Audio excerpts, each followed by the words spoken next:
Welcome, brave souls, to the chilling depths of horror and detail, the realm where the shadows whisper ancient secrets and nightmares come to life. I am your guide through the darkness, and on this channel, we delve into the spine-chilling world of Wendigo horror stories that will send shivers down your spine. First story. Don't go into the forest after sundown. My husband and I live in a house that's somewhat secluded. Our neighbors aren't the type you can just say hi to over the fence, and a large, thick forest backs our property. For the past year that we have lived here, I have gone on a run along the forest path almost every morning. My husband likes to sleep in, whereas I've always enjoyed my early rises. Last week, we went to a friend's birthday party and were out late. I ended up sleeping in and missing my morning run. I had a few chores to do, and by the time 5 p.m. rolled around, I decided I wasn't going to miss my run that day. I stepped out onto the back porch and took a deep breath as the sun was beginning to set on the horizon. My husband stepped out and gave me a lazy smile before he kissed me on the cheek. I told him I'd be back before it was dark and headed off. It started off like any other run. I take the same path each day. It's a little overgrown, but still obvious enough and easy to follow. I was only about 10 minutes in, and I started to notice something. It was quiet, eerily quiet. Normally I can hear birds, leaves in the breeze, and bugs chirping, but it was just complete silence apart from my own breathing and heart beating in my chest. I found it creepy, but shrugged it off as something to do with the timing of the day. The next strange thing happened only a few minutes later. There's a part of the path that wraps around this massive gum tree, the type that you can't see around when you stand in front of it. Well, I reached that part of the path and it was gone. Completely gone. Not like someone chopped it down and there was a stump or a hole in the ground left. It was like the tree never existed in the first place. There was grass and fallen leaves in its place. It looked like any other part of the forest floor, untouched for years. I was starting to get a bit freaked out.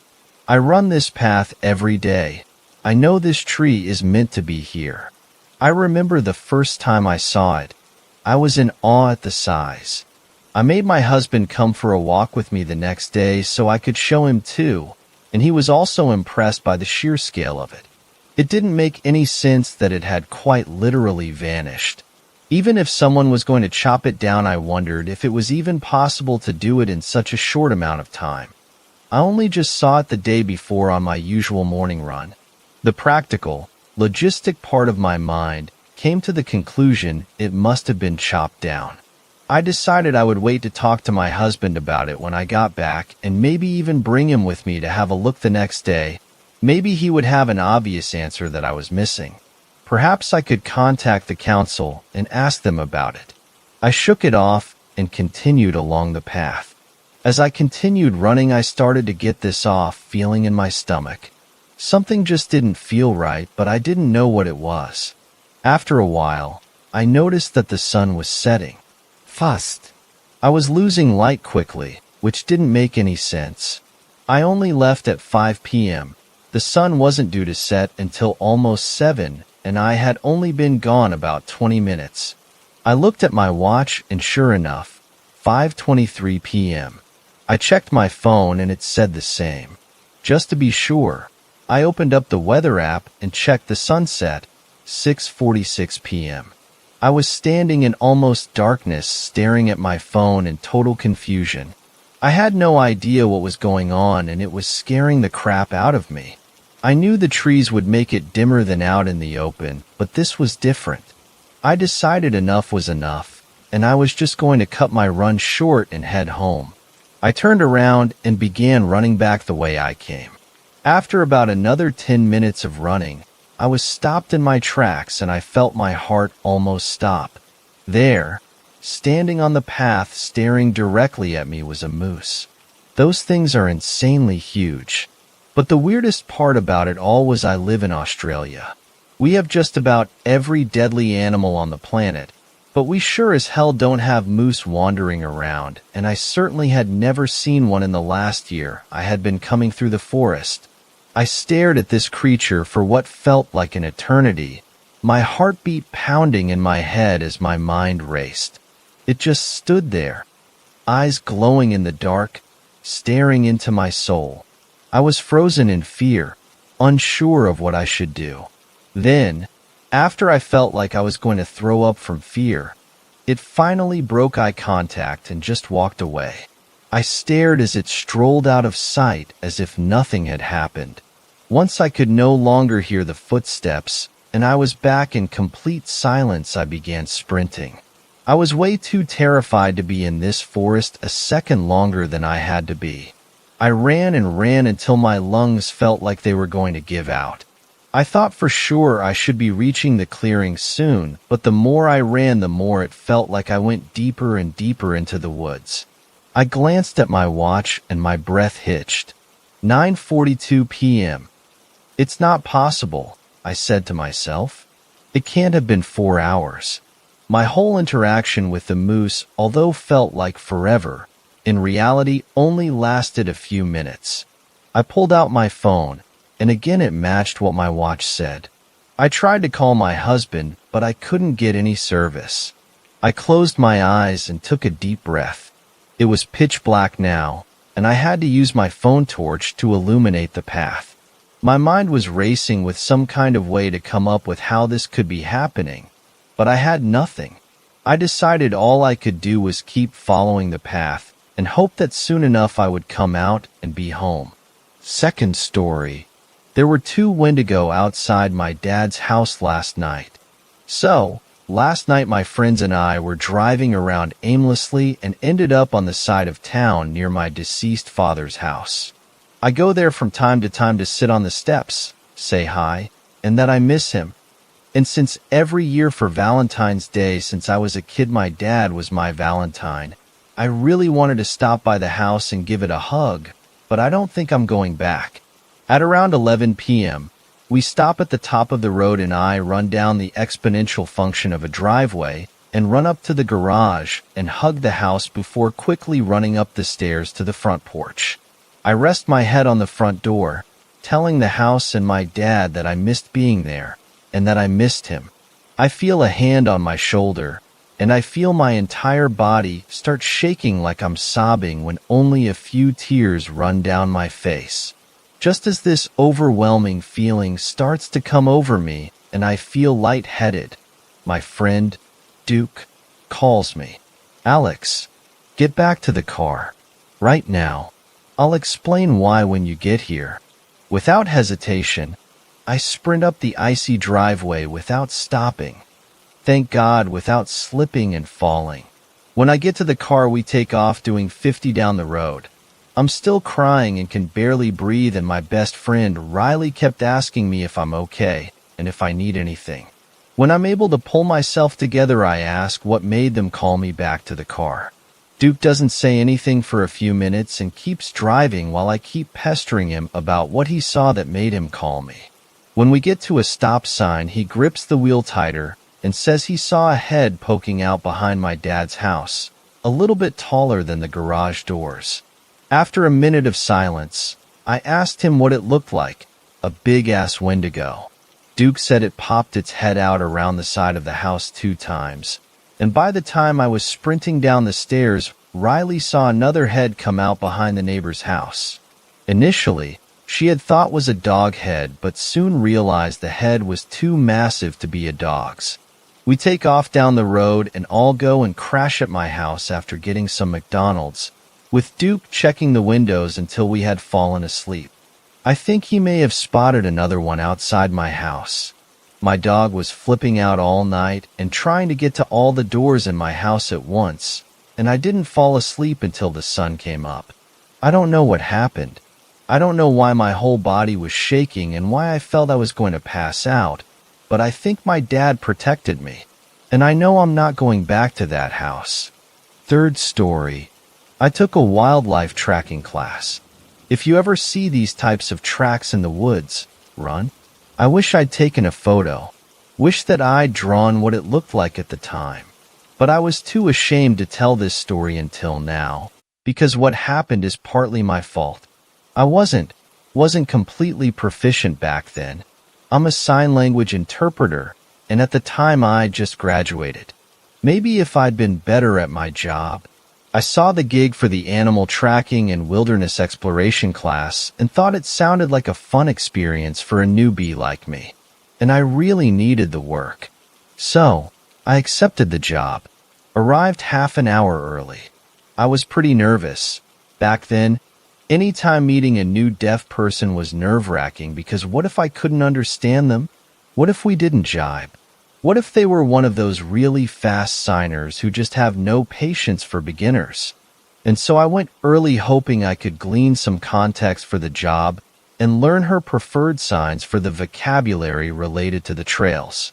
But it was rocky from the get-go. The moment I stepped out of my beat-up Honda and started to introduce myself, she signed, "You're late. You were supposed to be here half an hour ago." Oh, I'm sorry. Maybe the agency gave me the wrong time. I stammered, my hands fumbling.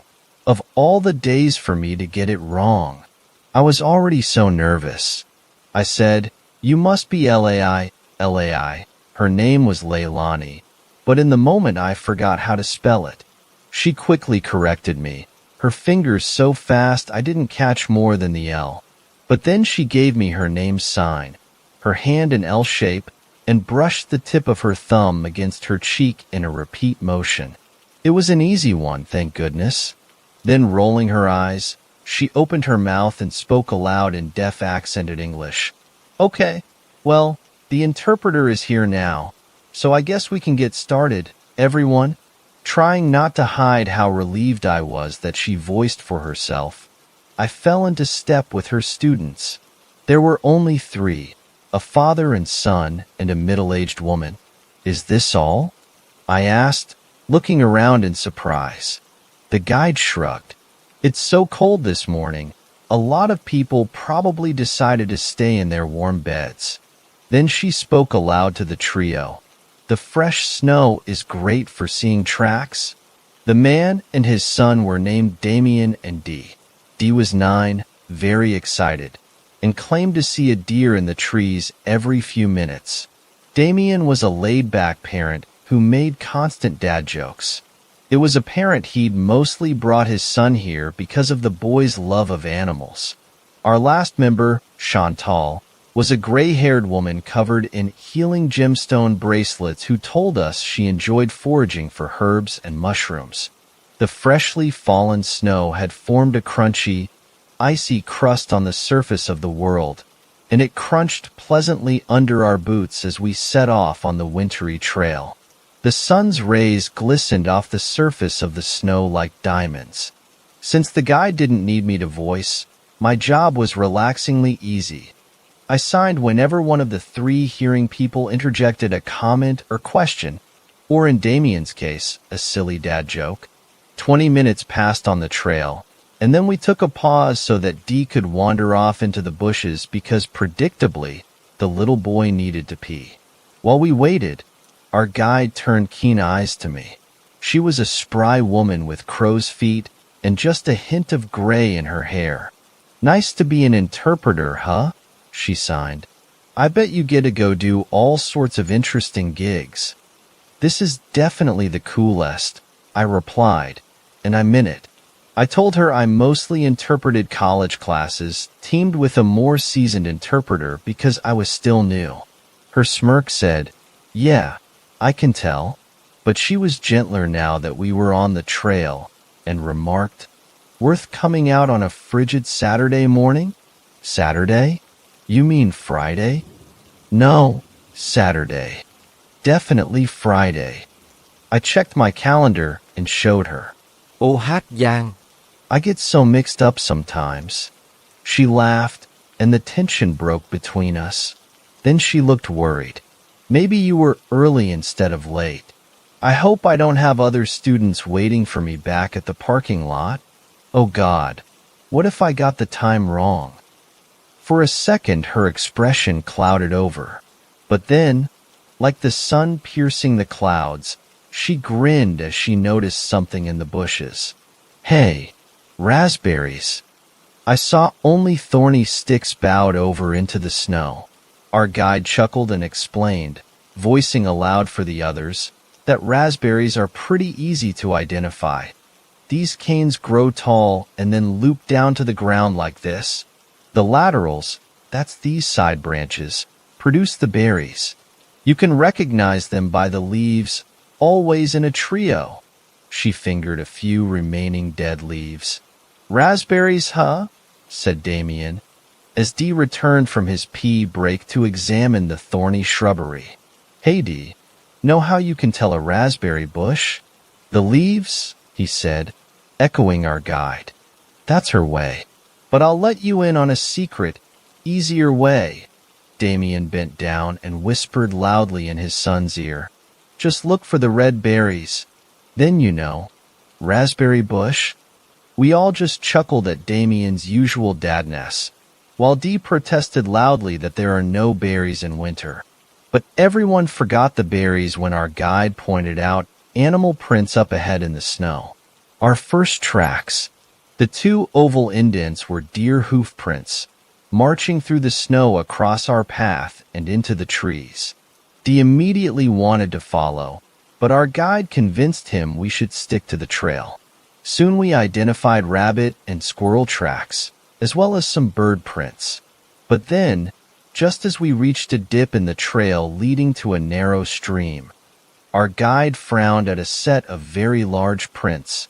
They came from the trail beyond and vanished into the stream in front of us, and looked almost like human feet. Almost. But with longer toes. It was difficult for her to get a clear sense of the prints, she told us, because whatever creature made them was shuffling along through the snow, making the prints blurred and elongated. Ooh, a mystery. Damien nudged Dee. Let's follow them, squealed Dee. Is it safe? It's not a bear, is it? Wondered Chantal. No, not a bear. Definitely not, the guide assured us. She eyed the tracks again, frowning. They came down the very trail we'd be taking if we crossed the stream. But because the tracks went into the stream, presumably coming out somewhere else, if we followed them, we'd be heading in the direction the animal came from, not the direction it was going to, meaning we were unlikely to run into it. Anyway, there weren't any large, dangerous animals in these woods, according to our guide. After pondering for a moment, she declared we could finish the trail loop. Once we crested the hill, it would curve around across a meadow and take us back to the parking lot. What if they're human tracks? Chantal said, last year, a hiker went missing here. What if it's them? Our guide looked skeptical. Are you sure you aren't thinking of a different park? I've worked here for years and never heard of anyone going missing, except one hiker who got found a day or two later. It was definitely here, insists Chantal. I remember because I avoided coming here for months because of it, even though I live pretty close by. The story just scared me. A hiker wouldn't be wandering out here a full year, especially barefoot. There have been dozens of people on this trail since. The guide shrugged. Dee was already up ahead of us, forging across the stream and then dashing through the snow. The tracks lead up here, he shouted. Hey, Dee, don't run so far. Damien hollered. We all hurried to catch up. Dee had stopped at the crest of the hill and stood there, small in the bright sun, staring at something. As we all caught up, panting and out of breath, we looked to see what had captivated his attention. Here at the hill's crest, the trail forked. In one direction, it descended across a wide field, slowly looping back towards the woods and stream and presumably the parking lot where we'd started. In the other direction, the tracks followed the trail through dense trees and into a cleft in a rocky cliff face, vanishing into darkness. Which way do we go? Asked Chantal, turning to look along the sunnier trail. But Dee kept pointing to the tracks and the cave and saying, Please, let's follow the tracks. Please? Can't we see what's there? I dunno, buddy, said Damien. You sure you want to go into a spooky dark cave? Yes. The guide, meanwhile, pursed her lips. She caught my eye and signed. They could be human tracks. If they are, they're barefoot, and the way they're dragging their feet in the snow. They need help. If there's any camping material in that cave, maybe it's someone who got stuck out here. But her eyes narrowed on the cliff wall. She motioned me to join her, and we followed the footprints through the trees. Dee immediately tailed us, which meant so did everyone else. As we approached the split in the rock face, the guide paused and signed to me, I'm going to see what's in there. The thing is, I've hiked these trails for years. I don't remember there being a fork like this. It's strange. This shouldn't be here. I need to check and see what's going on. Stay with the group. I'll let you know if it's safe, and just ends up being an empty cave or something. Are you sure you don't want me to? Stay, she signed. Then she turned and called aloud to the other three. Stay here. I'm going to go check and make sure it's safe. The wait for our guide's return seemed forever. We had left the sun behind and stood in the shade of that rocky cliff. The temperature felt as if it had plummeted 20 degrees. And not just a chill on my skin, but the cold seemed to have injected into my very veins. An icepick of terror that increased with every passing moment. My heart rate escalated. Suddenly I thought maybe I understood what people meant when they talked about negative energy. The path was wrong. It shouldn't be here. We shouldn't be here. And the tracks, something human or not quite human? What did that even mean? The wait for our guide seemed an eternity. Finally, the crunch of snow, and relief whooshed out of me in a sigh as the guide appeared at the mouth of the opening and called, It's safe. Everyone come on. Dee bolted ahead. Damien and Chantal followed. The guide called again, the same phrase, It's safe. Everyone come on. But her hands were moving. The others probably thought she was signing, Let's go. Looking back, I wish I'd had more experience. Wish I'd trusted my eyes more. Because maybe then I would have shouted a warning. If I'd been a more experienced interpreter, could I have stopped what happened? I don't know. I was still trying to make it all out, confused because my ears and eyes contradicted each other. Her voice said, It's safe. Everyone come on. But the pointer finger of her right hand slid between the splayed fingers of her left and jerked outward, a motion that looked as if her pointer finger were escaping. Run, run, run. Don't follow her. I shouted. Too late. Dee and Chantal had already gone in. Damien was slower and cast one look back at me before plunging into the dark after his son. Now there was only me. The guide looked at me, her face contorted, lips pulling back over teeth and gums. For a moment, she looked like a long-ago rotted corpse. The flesh withered away. Then I blinked and she was smiling, an ordinary smile. Her hands lifted, spasmed, and shook. And then instead of telling me to escape, her arms gestured stiffly like those of a marionette. Come. Now, her voice and gestures matched as she said, Come on. I fled. Reaching the parking lot, I was stunned to find a group mingling in the snow. A young deaf woman with long black hair stood at the front of the group signing angrily at her phone screen. Hey. You waved here. Hey, are you from the wilderness group? I need help. Oh, finally. She whirled to face me, demanding to know why I was late. Her hands flew fast. So fast. Flustered, I interrupted, trying to explain to her about our guide, Laila and I. What the hell are you talking about? She interrupted my spelling the name to sign to me, I am Leilani. What? So who had I been interpreting for? It turns out the name sign I showed her, the L hand brushed against my cheek, belonged to a woman named Lorelei, who had previously been the trail guide and had mentored and later hired on Leilani. Lorelei's been missing since last year, she explained. She disappeared when she was taking a group out on the trail. She went to check some strange tracks and never came back. Last year. Had the trek been on a Saturday? 10 a.m. instead of 11 a.m.? My blood froze. Suddenly all the misunderstood details made sense. Leilani, the real Leilani, insisted I lead her to the fork in the trail where her mentor had vanished into the cave. We followed the crisp, clear prints in the snow all the way to the stream and up the crest of the hill. There was no longer any fork. In fact, no one's footsteps but mine emerged from the other side of the stream. It appeared as if I had gone up the slope, turned myself around in a circle a few times up there, and then run along the path looping back to the parking lot. But as we got back to the parking lot, I noticed something. In the crisp snow, the impressions our boots had made were clear. There were mine, Damien's, Dee's, and Chantal's, big boots, little boots, all with differing treads. But as for Lorelei's, I couldn't find any boots matching the ones I'd seen her wearing.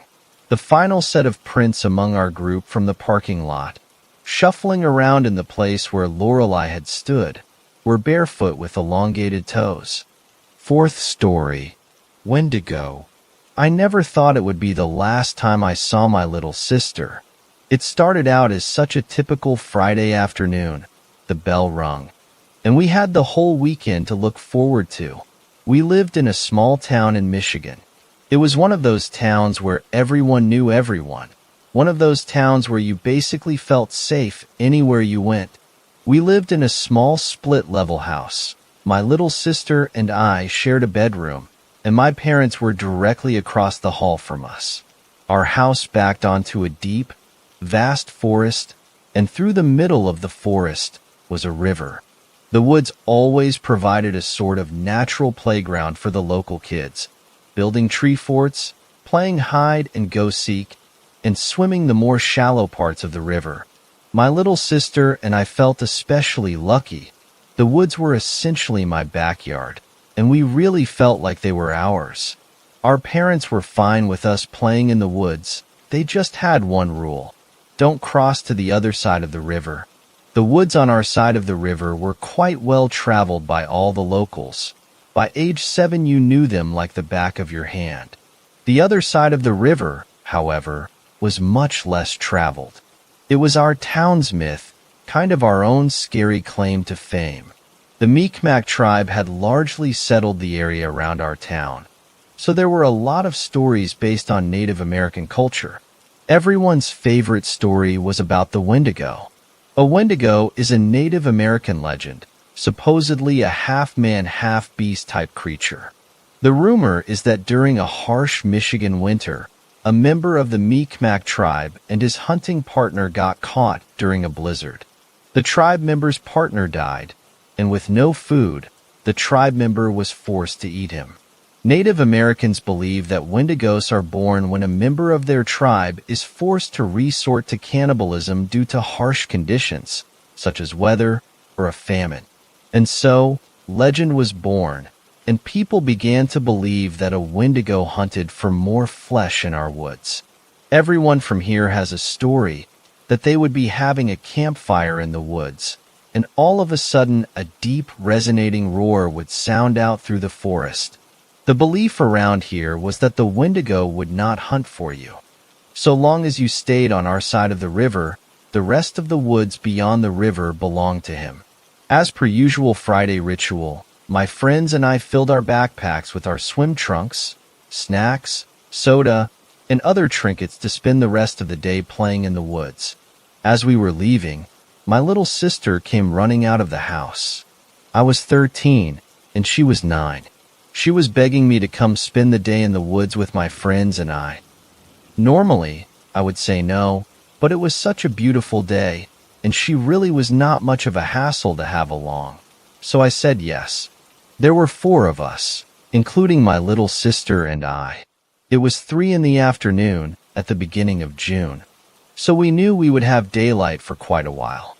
Off we went into the woods, taking the same trail that we took every time.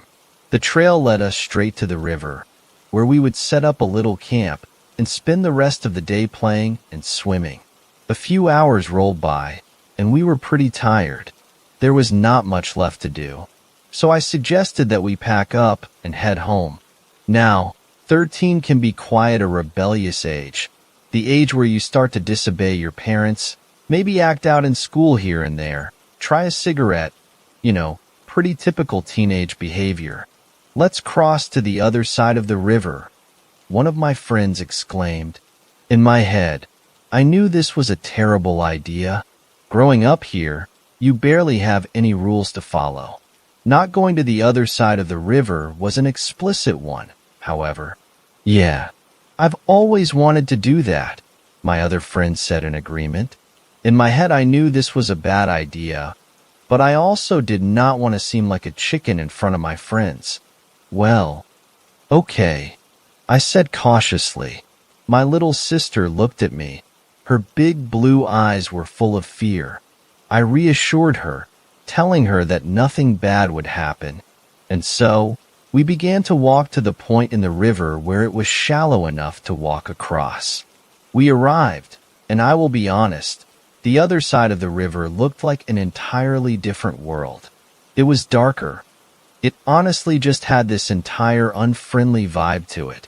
I brushed it off that it was all in my head. It was about 7:30 p.m., and the sun was beginning to set in the sky, though we still had plenty of daylight. We walked across the river. It was about ankle deep at this point, and the water was frigid here, a lot colder than it was where we were swimming. I put my foot down on the other side of the river.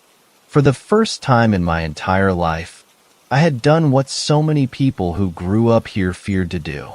Just standing there felt uneasy. It really felt like we did not belong there.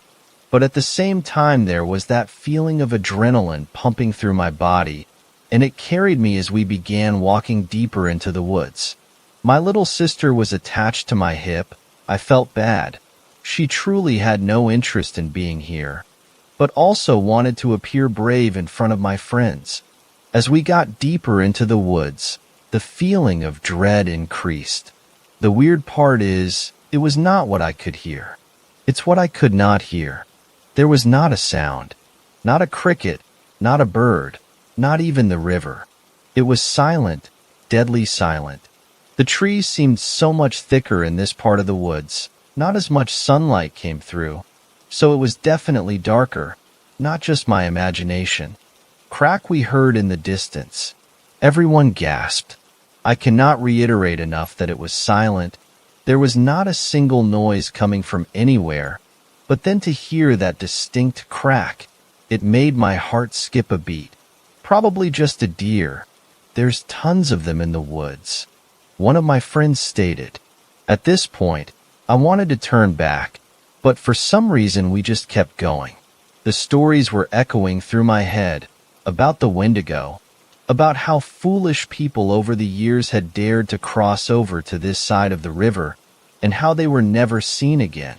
As we continued to explore the uncharted part of the woods, another crack this time came from behind us. That one really startled everyone. We had all decided that it was time to head back. It was really starting to get dark. There was just one problem. This side of the woods was unfamiliar to us, and we were lost. My little sister began to cry upon realizing this, and while I was doing my best to settle her down, she was really scared, and I have to admit that I was too. The minimal light that was previously coming down from between the thick trees was now beginning to fade as the sun began to set.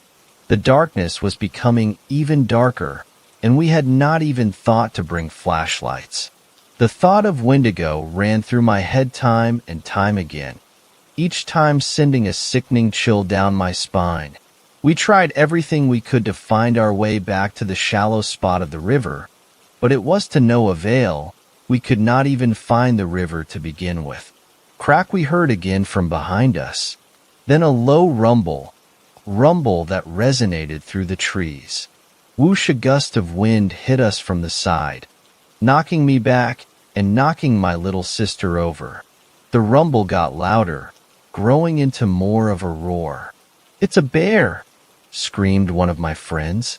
Whoosh, another gust of wind hit us, this time from behind. Crack!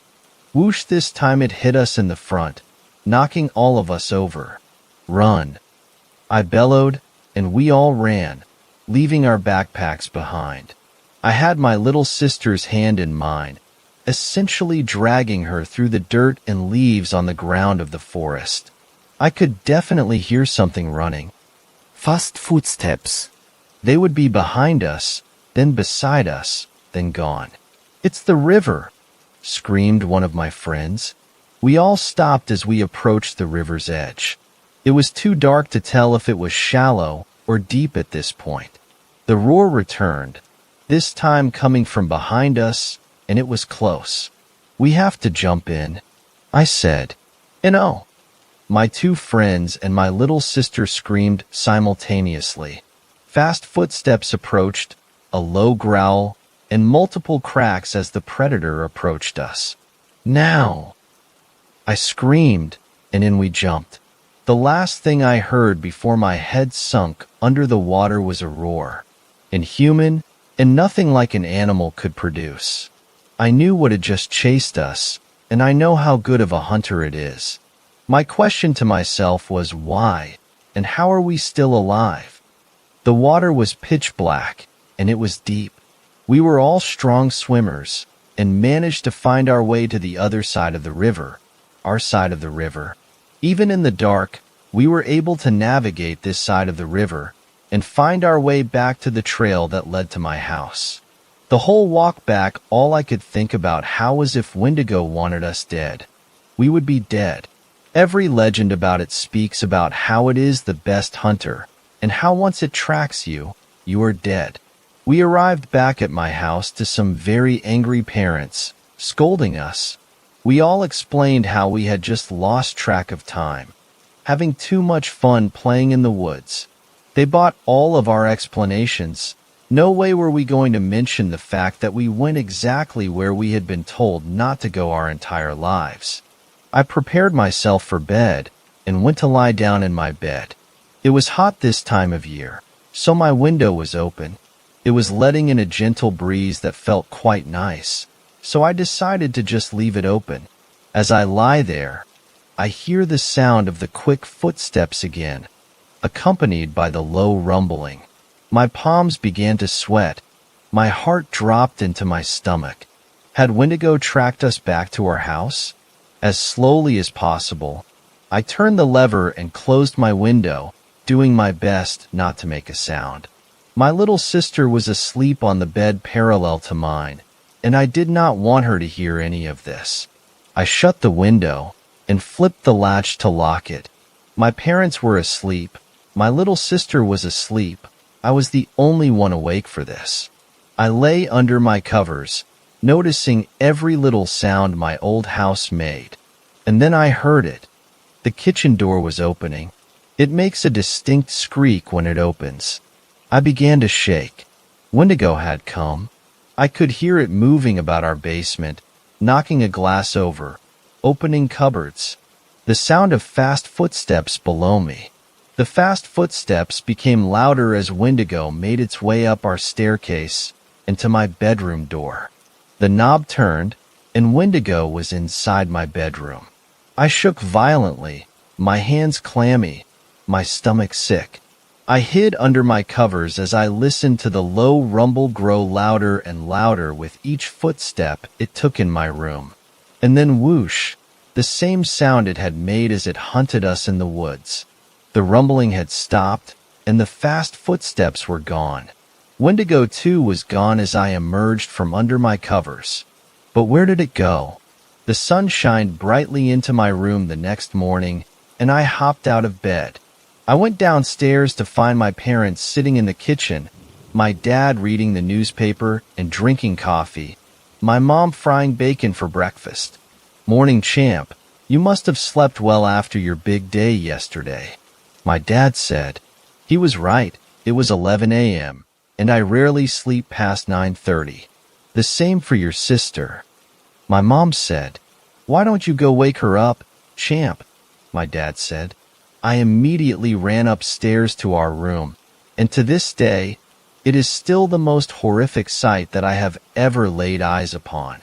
My little sister's bed was empty. "Mom, Dad, come quick," I cried out. They both ran upstairs. "Oh my God, where is she?" my mom said. She was already beginning to cry. We looked everywhere. She was not in the house. My parents looked outside, and within an hour, a search party had formed.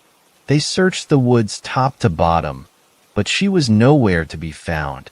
My parents believed that she had wandered off to the woods in the morning, fell in the lake, and drowned. But I knew why they could not find her.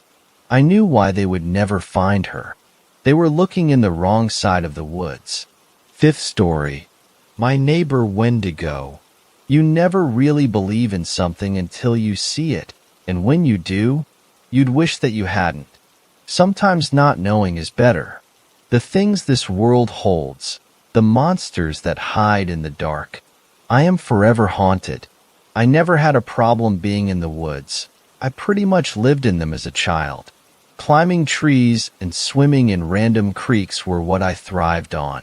Catching tadpoles, frogs, snakes, and any wildlife possible. I loved it.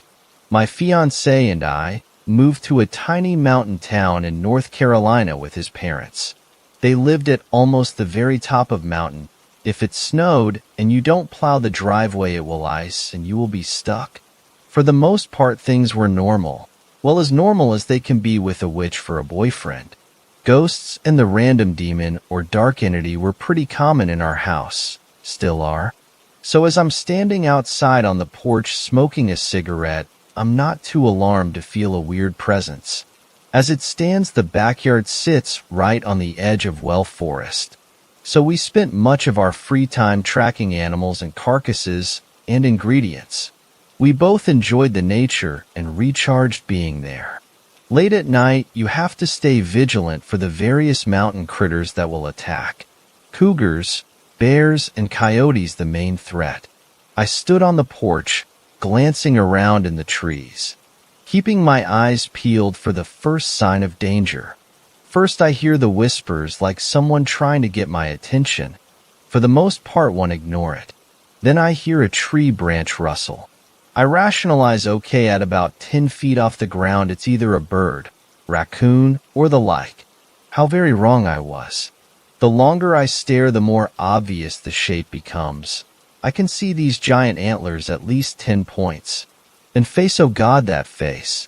An elongated snout like a deer, only rotted to the bone with these patches of still rotting flesh. Empty sockets for eyes that stared into your soul and chilled you to the bone. Nothing good seen with those eyes. The head sat on an also still rotting torso, with broken ribs jutting out in every direction, giving the thought to a stabbing victim. Its organs that looked ready to spill out, and the stench, that unbearable stench of death and madness. I was stuck, frozen with terror. I shook and only watched this thing as it watched me. It only took me seconds to realize that the whispering was this thing trying to speak to me, coerce me to come to it. It asked me to walk towards it, let it devour me. It walked towards me, on shaky, weak-looking deer legs, all 4 feet moving careful and without sound. Before I was able to blink, it has an arm stretched out. In front of me, long, jagged claws for tearing flesh. Sinewy muscles contracting under rotten meat. It is 20 feet away from me, but it seems like those fingers are centimeters away from me. I can feel the wind move. It brushed my cheek. This startled me into backing up into the door, only to have the porch light cut off and the door locked. All I can do is scream. I call for my fiancé, but I can hear him laughing behind the door, not knowing what was going on, trying to scare me. I tell him there's something out here trying to get me. The the fear genuine. He swings open the door to yank me behind him while he looks around. There's nothing there. The thing vanished. He asked me what I saw, and all I could muster was Wendigo. I thought he'd given himself whiplash with how fast he spun around. He knows the word and the creature well. Native American folklore advises that you stay away from them, never speak to them, and most important, never turn your back. I've only recently told him the details of what I saw, the thing that haunts my nightmares and made me so afraid of the dark I can't be alone. I have never felt terror so heart-wrenching and chilling before. I felt a piece of me died and sucked into that monster's endless abyss for eyes. I never want to see that awful face again.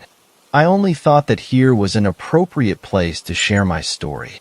6th story. Why I never answer when someone calls my name while I'm hunting. All these stories about the wilderness made me remember a story my cousin told me.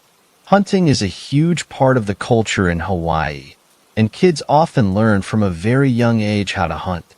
My cousin, who is in his late 20s now and has been hunting for a good 20 years of his life, has had some strange experiences in the wilderness, but this one always stuck with me as the weirdest one. Have you ever heard of a calling spirit?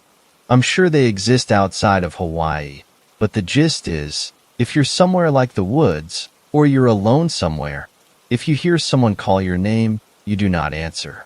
Bad things happen when you answer. I'm going to write the story like how he told it to me. I was around 8 years old when this happened, when I had just started going hunting. Me, my cousins, and my uncle went hunting one evening in Wailua. By the time we were done, we were about a mile away from our truck. It was about 9 p.m. and it was dark. My uncle said, "I'm going to go get the truck. You kids wait here." But my cousins wanted to go with my uncle. I said, "I'll wait right here. You come get me. I'm not walking." I was over walking. My uncle was like, "You sure you want to wait alone?" I said, "Hell no. I'm not walking, I'll wait." So he said he would be back in half an hour with the truck.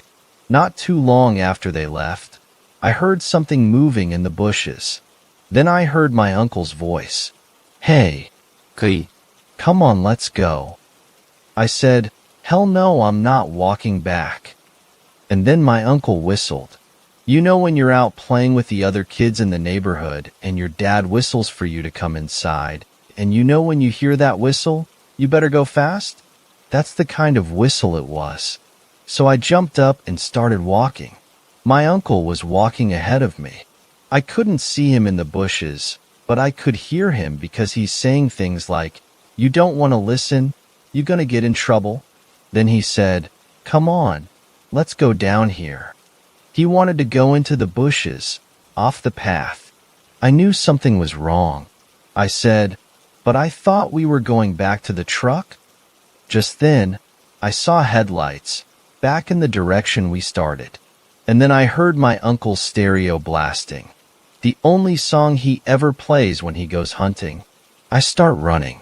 I take off, and something grabs my backpack. I fly my arms back, and I let whatever it was take my bag. I get to the truck, and my uncle asks, "Where's your stuff?" I point back to where I was and say, "I was following you." My uncle turns pale and yells, "Get in the car now." I'm bawling.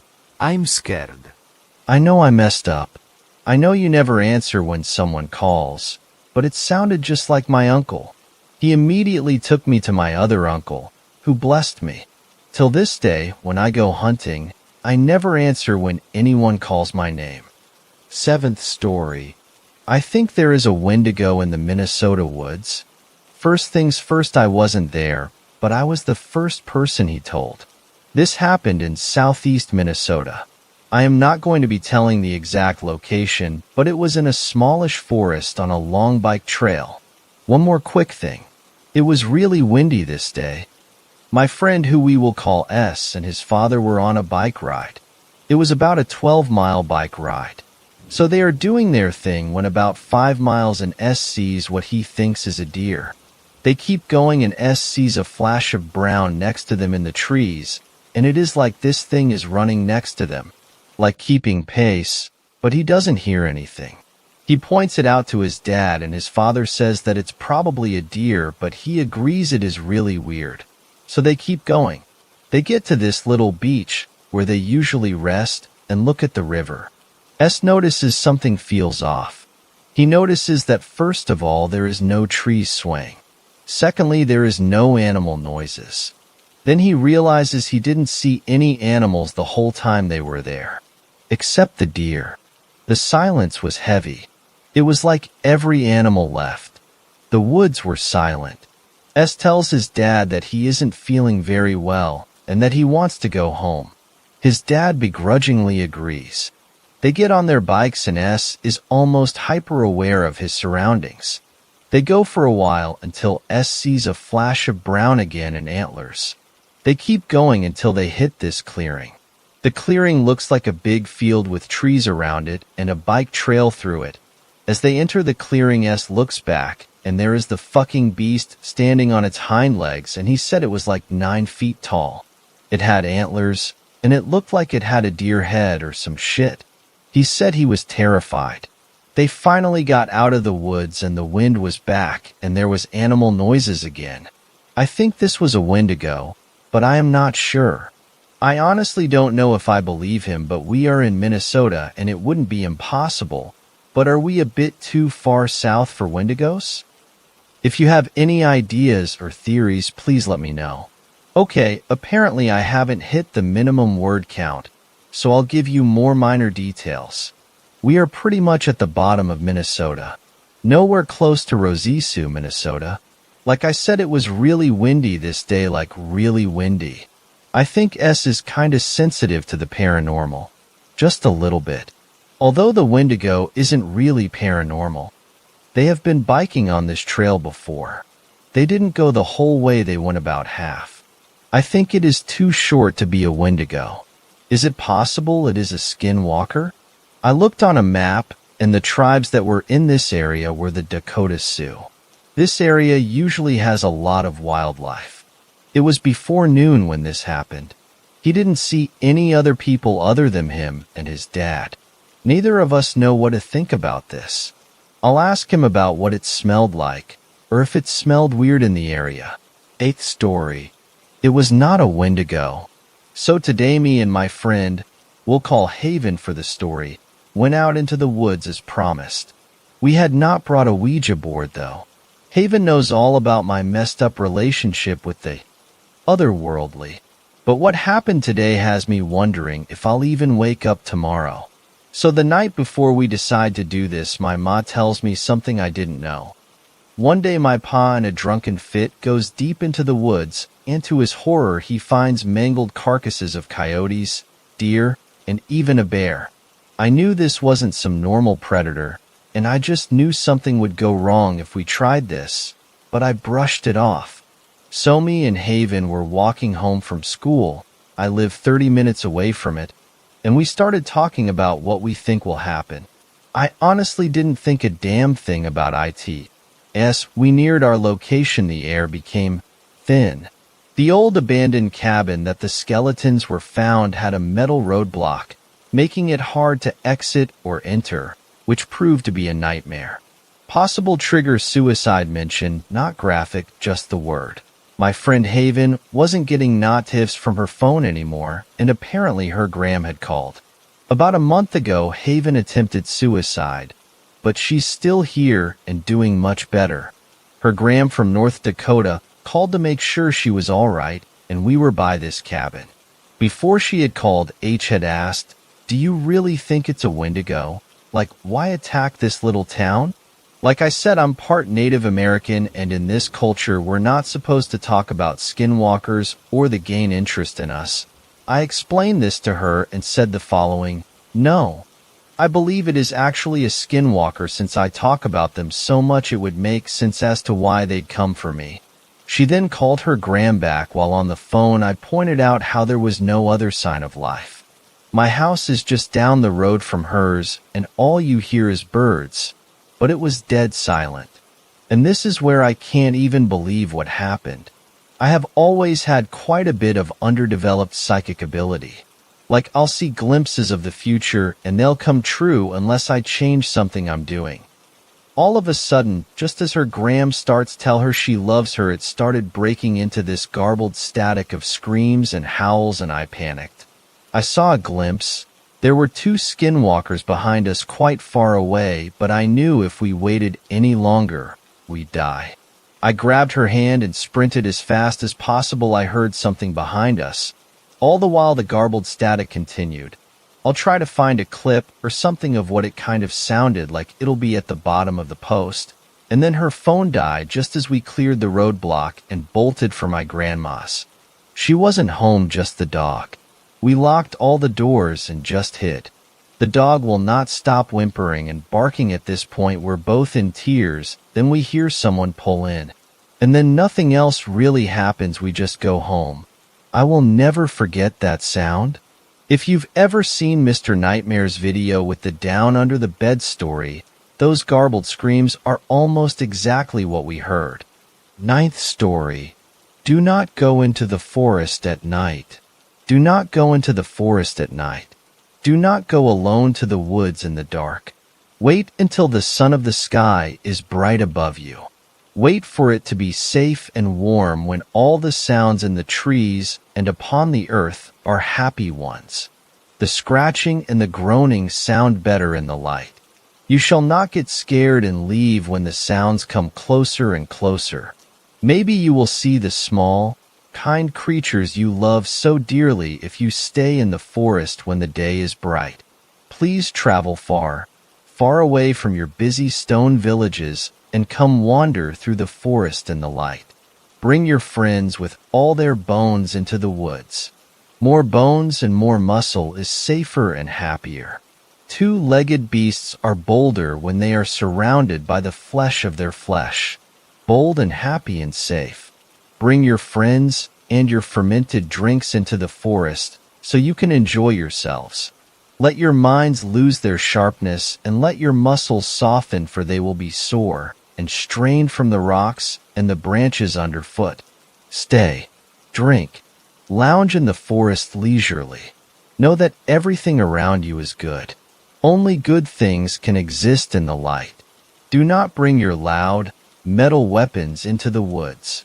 With your minds dulled and your soft flesh, it is dangerous to handle such things. The harsh noises will rip through the forest and break things. You do not want to break things. You do not want to hurt things. You do not want to make things angry. Things can be cruel when they are angry. You will have a better time in the forest with your lovely friends if you do not bring your exploding weapons that smell like tangy smoke and oil into the forest. There is no need as long as you are here in the light. Fall asleep in the moss and the leaves. The earth will cradle your body. It is safe in the light in the forest where the world is gentle and nature is the perfect bed. The trees will stand guard and nothing bad will walk between them, getting closer and closer to your beautiful sleeping bodies. The ground will not swallow you. There will be no gnashing teeth or ripping claws. Those things only happen at night, in the dark. The woods are no place to be when the moon plays tricks on you and the tiny, twinkling suns of the sky laugh at you and refuse to guide you. No, the night will not do. You would have to build a box and put a nest in it and light a fire inside if you slept in the forest in the dark. A sturdy box of wood and stone and metal that cracks claws and dulls teeth. No. Sleep under the clouds in the day. Sleep soundly so that not even the many fingers running down your cheek could wake you. You can rest without fear in the light. Breathe the leaves and the earth and the fungus. Do not be alarmed when the stink of rot drifts heavily on the wind. It is the nature of the forest to take small creatures into its arms. The dead things in the forest cannot hurt you. The dead things are just waiting to return to the earth, as all things eventually do. There is nothing in the forest that smells dead but still moves. There is nothing in the forest that smells dead and still eats. There is nothing in the forest that smells dead but has many legs and arms and eyes and teeth. There is nothing in the forest in the light that can hurt you. Only in the dark are these things brave enough to stalk you like thieves, like liars. You need not worry about the strange smells, musky and ancient, in the light. Do not be quiet in the forest. Go far, far into the woods so you can scream if you want and not cause alarm. Walk further and further until things seem strange and unfamiliar but thrilling and beautiful. Things humans may not have laid eyes on in an unfathomable number of moon rises. The forest has so many wonderful secrets in the light. If you wish to find them, so push on. Walk on. Delve deeper. Flowers lift their faces. Stones glitter. Leaves become an infinite tapestry, so please speak your wonder. Talk and laugh and sing. The kind, curious animals will seek out your merriment. Please notify the forest that you have entered, so it can show you itself completely. Nothing that hates the honey of your voice is lurking in the forest in the light. It is okay to test the volume of your lungs like you cannot in the stone cities. The woods are vast. It is permissible. Nothing bad is waiting in the forest to hear the voices of two-legged beasts. Nothing bad in the forest is using your voice as cover for their own footsteps. Be cheerful. Be happy. The forest is joyful and your presence is a gift. Silent reverence is not required like at the gloomy temple that is darkness. Give the forest mother the gift of your sound when it is most appreciated, in the light. Feast on the rewards of your hiking. The woods are fruitful and giving. Eat the berries and the small, hard apples and the tender mushrooms. These are the things that you would be robbed of in the dark. The forest is wasted in the night. Come in the light and make a meal of such abundance. The berries will sweeten you. The mushrooms will make you tender. The ferns will fill you with a sharp, appealing aroma. These are so much better than the cloying tastes from the stone cities. Drink deeply of the fresh, clear water. Cleanse yourselves of the acrid flavors you carried in with you. Bathe, if you wish, as if in a ritual that will unite you with the forest. Your skin, your flesh, your insides will be better for it. Much, much better. There's nothing to keep you from partaking of such beautiful things when you wander in the forest in the light. There are those who would tell you, two-legged creatures like you, like us, that there are ancient things in the forest. Ancient things that are tired and old and half-blind but hungry. They are so hungry. There are tales of tall, withered beasts with some of their bones on the outside. There are tales of many-legged things that slither through the underbrush as if it was water. There are tales of things that seek to devour the flesh, consume the bones, imbibe the very souls of the two-legged beasts that speak like gods. There are stories of great dogs with many mouths full of sharp, gnashing teeth. There are stories of trees made of long, skeletal fingers that drag two-legged creatures into their earthen mouths to tangle in their horrible roots and drink the milky fluids from unlucky eyes. Some of these may be true, but never in the light. Nothing can hurt you in the forest in the light. Nothing would ever hunt you in the forest in the light. There is nothing waiting to consume you in the forest in the light. So, dear creature, sweet brother, do not go into the forest in the dark. Do not go alone, and do not skulk silently through the brush like a slick phantom. Do not burden yourselves with weapons in the daylight. It is the dark that is not your friend. The dark will make you overly cautious. The dark will rob you of your joy. The dark will hide the very treasures that the forest wishes to bestow upon you. The dark is a trickster. The night is a heavy veil over untold beauty. The dark does not welcome you. The dark does not care if it hurts you. The dark does not appreciate the sweet beauty of your muscles, the intricate machines of your flesh, pulling you deeper and deeper into the woods. The light is a friend. I am your friend, so please, please, come with your companions to the forest. I would be glad to meet you there in the light. 10th story. There's something evil lurking in Hoosier National Forest. I've been more than a little hesitant to post this, but after what just happened on my last hike, I feel like there's no other choice. The parks may suffer for it, but people have to know. There's something evil in Hoosier National Forest. Possibly more than one. I've had similar encounters in multiple parks within HNF. Enough to make me question if one thing could be responsible for all of them. I've been followed on trails before. I've heard voices out in the woods that couldn't possibly be real. People who are too far away to be there. People who are dead. I once heard my granny's voice coming from a cave in Hemlock Cliffs. On my last hike, I went to Mogan Ridge, hiked the East Trail. It was scenic and beautiful. A nice day, if a little humid, not too sunny, not too windy. The hike was going wonderfully, until I realized that something was following me. I've seen and heard a lot of weird things in the woods, but this blows them all out of the water. Or woods, rather. Nothing I've seen or heard has ever come close to being this. I was about 3 miles out when I started putting together the weird sounds. Crunching noises, like someone chewing on ice mixed with joints rolling, coupled with a slithering sound like something heavy being dragged through the leaf litter.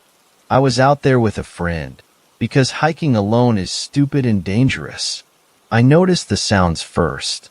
I stopped walking to listen for a second. I think I said something like, "Hey, John, do you hear that?" When my friend stopped to listen too, the slithering stopped. The crunching kept going, though. It was a really nasty sound. The kind you can feel in your neck that makes your spine want to twist up. Like somebody chomping down on something hard. Like that sound when you roll your neck or crack your knuckles. The kind of sound you can feel in the fillings of your teeth. It was unsettling enough that neither of us wanted to stick around and find out what was making the noises.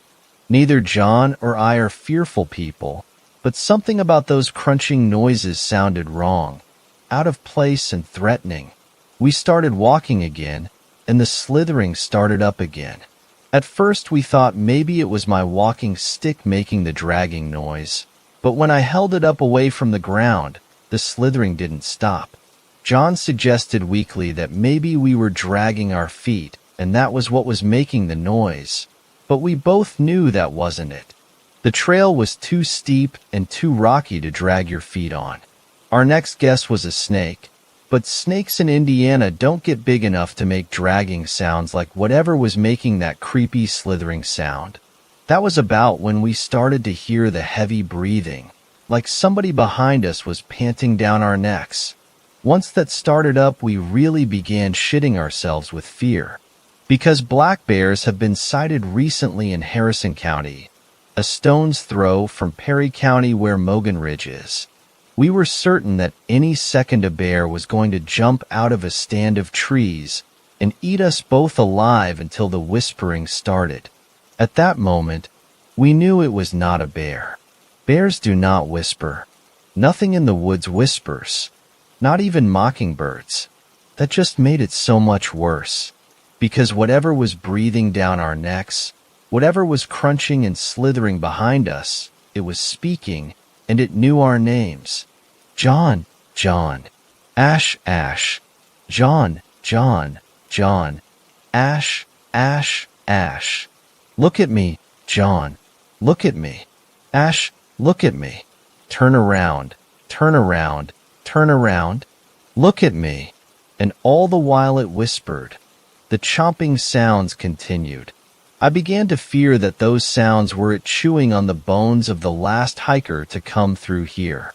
I braved a glance over at John, and John braved a glance over at me, and there were tears running down his face like the Ohio River was flowing out of his eyeballs.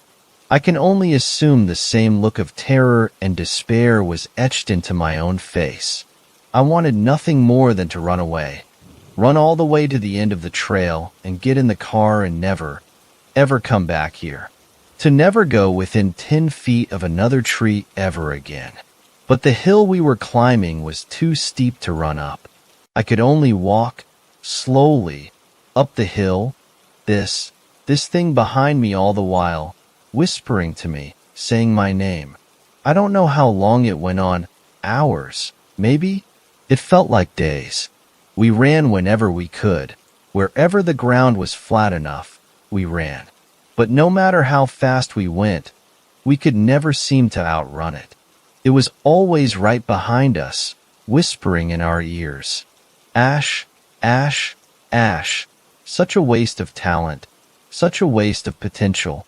Will your parents miss you when I've stripped the skin from your flesh? Will they notice you're gone when I've sucked the marrow from your bones? I thought the nightmare would never end. I thought I'd die on that trail, my bones picked clean and scattered among the rocks. No one would ever know where I'd gone, that I'd drag my friend to death alongside me. I've never run so fast as I did when I realized the trail had begun to loop back around to the trailhead, that I was almost to the car. Only a quarter-mile more to go. I don't remember falling. I only remember something grabbing my ankle and pulling me down, dragging me backwards. The sound of my own screams ringing in my ears. John screaming. John pulling on my arm, dragging me out of the creature's grip. Crawling up the last hill on my hands and knees, rocks slicing into my skin. Screaming. And then light. The parking lot. John pulling me back to my feet, running to the car.